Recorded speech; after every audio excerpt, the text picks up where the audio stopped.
Villa Farnesina er en renæssanceforstadsvilla i Via della Lungara i bydelen Trastevere i Rom, i det centrale Italien. Villa Farnesina er en romersk villa bygget mellem 1506 og 1510 til Agostino Chigi.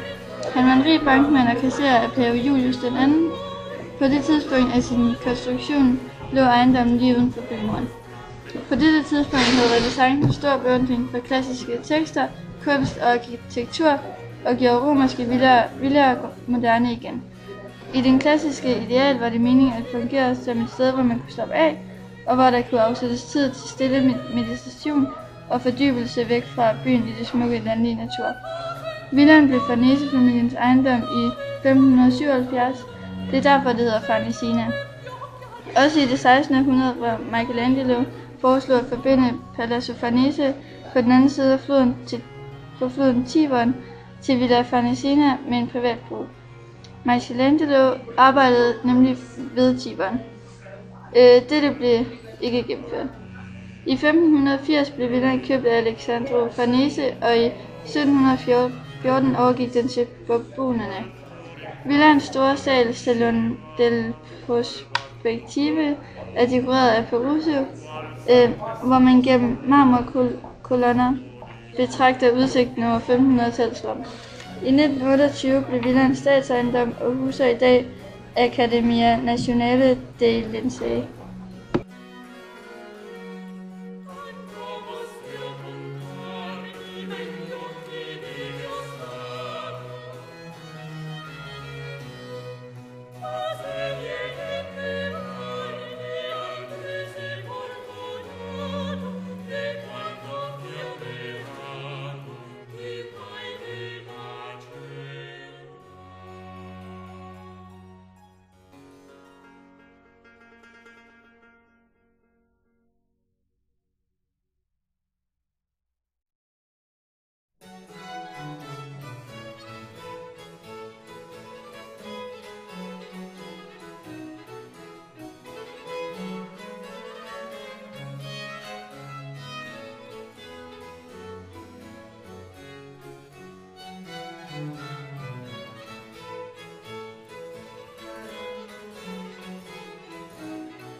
San Pietro in Montorio er en kirke i Rom, hvor der i gården befinder sig Tempietro, som er et lille rundt kapel, bygget af Donato Bramante 1502. Den såkaldte Tempietro betyder på italiensk lille tempel, og det betragtes som et mesterværk af højrenæssancens arkitektur. Det var oprindeligt besøgt af kong Ferdinand og dronning Isabella af Spanien.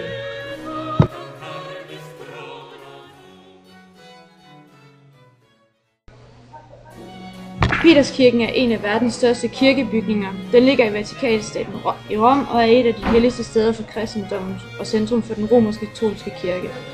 Peterskirken blev bygget fra 1506 og afsluttet i 1626. Det siges, at den blev bygget, hvor Sankt Peter, en af Jesu disciple og den første pave, blev korsfæstet og begravet. Kirken rummer efter overleveringen Sankt Peters grav under hovedalderet. Også andre paver er begravet der. Michelangelo og Thorvaldsen har begge lavet skulpturer til kirken.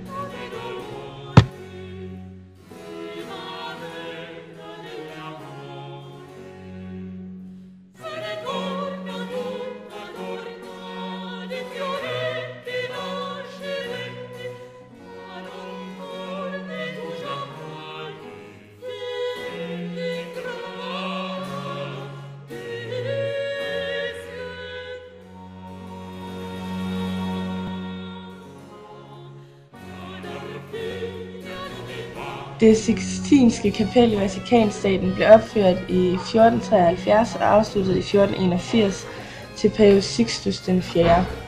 Kapellet anvendes, når en ny pave skal vælges. Kardinalerne blev lukket inde i konklavet i det Sixtinske Kapel, og der stemmes mellem kardinalerne. Valget foregår i 4 omgange, og hver gang der er blevet stemt, brændes stemmesedlerne. Indtil den endelige afgørelse brændes sedlerne, så sort røg stiger op af en lille skorsten. Når afgørelsen er klar, brændes de sidste stemmesedler, således at en tynd hvid røgsøjle opstiger og indikerer, at der er blevet valgt en ny pave. En sådan konklave kan vare flere uger. I det Sixtinske Kapel afholdes også dødsmessen for en pave samt påskemessen. Udsmykningen af loftet i det Sixtinske Kapel blev udført af kunstneren Michelangelo. Han skrev under på kontrakten i året 1508. Det blev færdiggjort i 1514.